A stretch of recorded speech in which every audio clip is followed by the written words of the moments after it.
1975 से 1977 भारत के इतिहास का एक ऐसा दौर जिसने पूरे देश को चौंका दिया था। पूरे 21 महीने जब दुनिया के सबसे बड़े लोकतंत्र ने आधिकारिक तौर पर अपने ही संवैधानिक अधिकारों पर रोक लगा दी थी। चलिए इस पूरे घटनाक्रम की गहराई में उतरते हैं। जरा इस लाइन पर गौर कीजिए। लोकतंत्र 26 जून को समाप्त हो गया। ये कोई आम शोक संदेश नहीं था। द टाइम्स ऑफ इंडिया में छपी इन चंद लाइनों ने उस वक्त देश के गहरे सदमे को एकदम सटीक तरीके से बयां किया था। रातों रात सब कुछ कैसे बदल गया, यह हमें उसी की एक साफ झलक देता है। तो इस विश्लेषण में हम पूरे सफर को क्रम से समझेंगे। आपातकाल की पृष्ठभूमि, लोकतंत्र का निलंबन, प्रेस पर पाबंदी, इसकी मानवीय कीमत, जमीनी स्तर पर उठा प्रतिरोध और आखिर में लोकतंत्र की बहाली। शुरुआत करते हैं पहले हिस्से से, आपातकाल की ओर बढ़ते कदम। आखिर 25 जून की उस रात को ऐसा क्या हुआ, इसे समझने के लिए हमें 1970 के दशक की शुरुआत में पनप रही उस राजनीतिक और कानूनी उथल-पुथल को देखना होगा जिसने सत्ता की नींव हिला दी थी। हालात यूं ही रातों रात नहीं बिगड़े।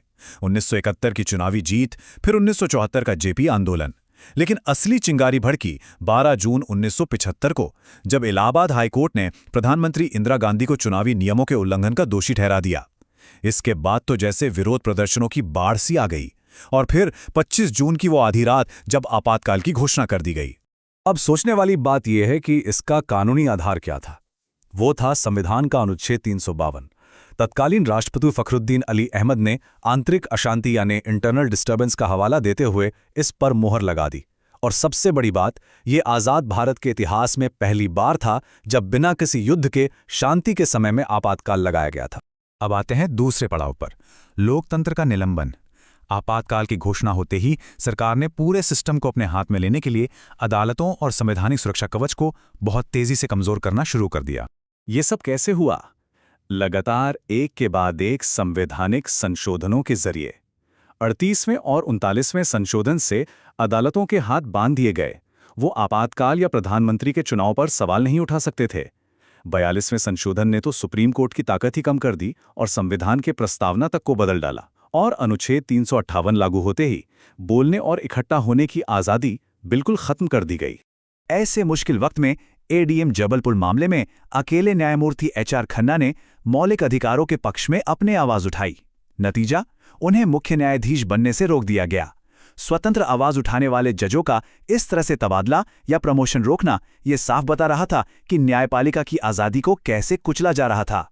जरा इस आंकड़े पर गौर कीजिए, 1,10,806। मीसा यानी maintenance of internal security act जैसे बेहद सख्त कानूनों के तहत इतने राजनीतिक विरोधियों और कार्यकर्ताओं को गिरफ्तार कर लिया गया। ना कोई मुकदमा, ना कोई जमानत, बस सीधा जेल। आगे बढ़ते हैं तीसरे हिस्से की तरफ, प्रेस की आवाज को दबाना। लोकतंत्र के चौथे स्तंभ को सख्त सेंसरशिप और सूचनाओं पर पूरी तरह से पहरा बिठाकर एकदम घुटनों पर ला दिया गया।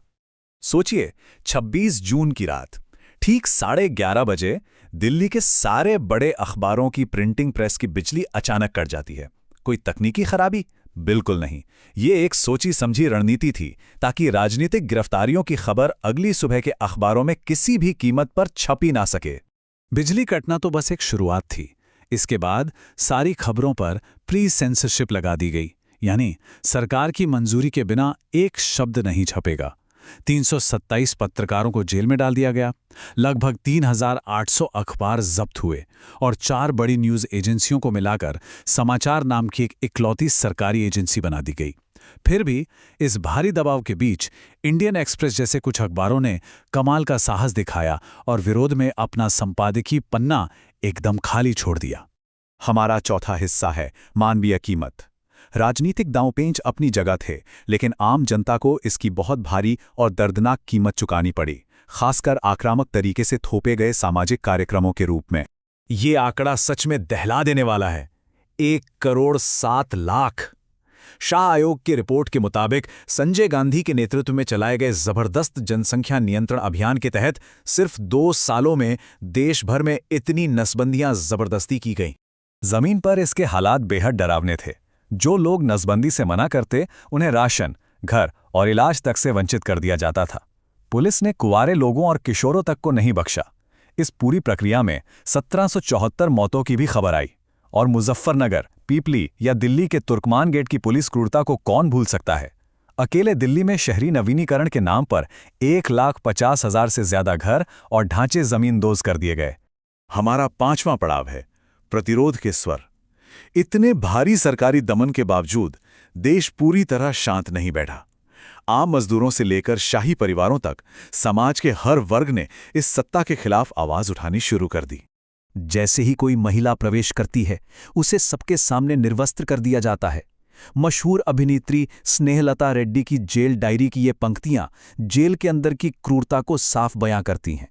उन्हें जेल में अस्थमा की जरूरी दवा तक नहीं दी गई और रिहाई के कुछ ही समय बाद उनकी जान चली गई। ये उस शासन की बर्बरता का एक बहुत कड़वा सच था। और ये क्रूरता सिर्फ आम जनता तक सीमित नहीं थी। महारानी गायत्री देवी और राजमाता विजय राजे सिंधिया जैसी सम्मानित शाही हस्तियों को भी मनगढ़ंत आरोपों में गिरफ्तार कर लिया गया। उन्हें तिहाड़ जेल की उन कोठरियों में रखा गया जो बदबू और कीड़े मकोड़ों से भरी रहती थीं। ये साफ दिखा रहा था कि राजनीतिक प्रतिशोध की आग में किसी को भी बख्शा नहीं जा रहा था।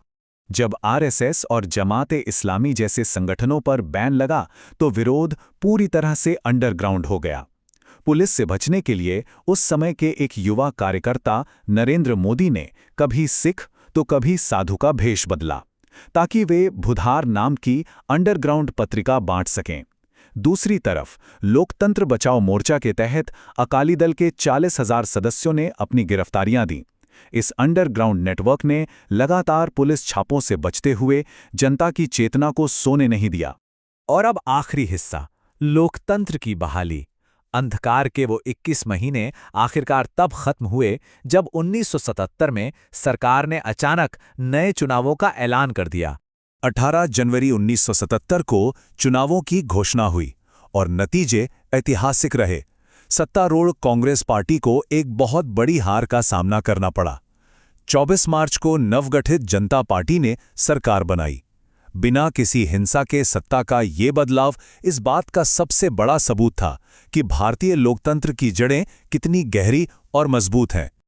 नई सरकार के आते ही सबसे पहला काम था उस तानाशाही ढांचे को तोड़ना।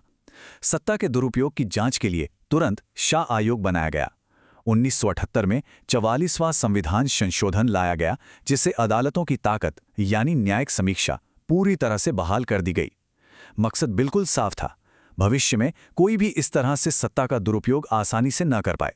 यहीं पर 44वें संशोधन ने एक बेहद अहम बदलाव किया। आपातकाल लगाने के लिए इस्तेमाल होने वाले उस अस्पष्ट शब्द आंतरिक अशांति को हटा दिया गया। उसकी जगह एक बहुत ही स्पष्ट शब्द जोड़ा गया, सशस्त्र विद्रोह यानी आर्म्ड रिबेलियन।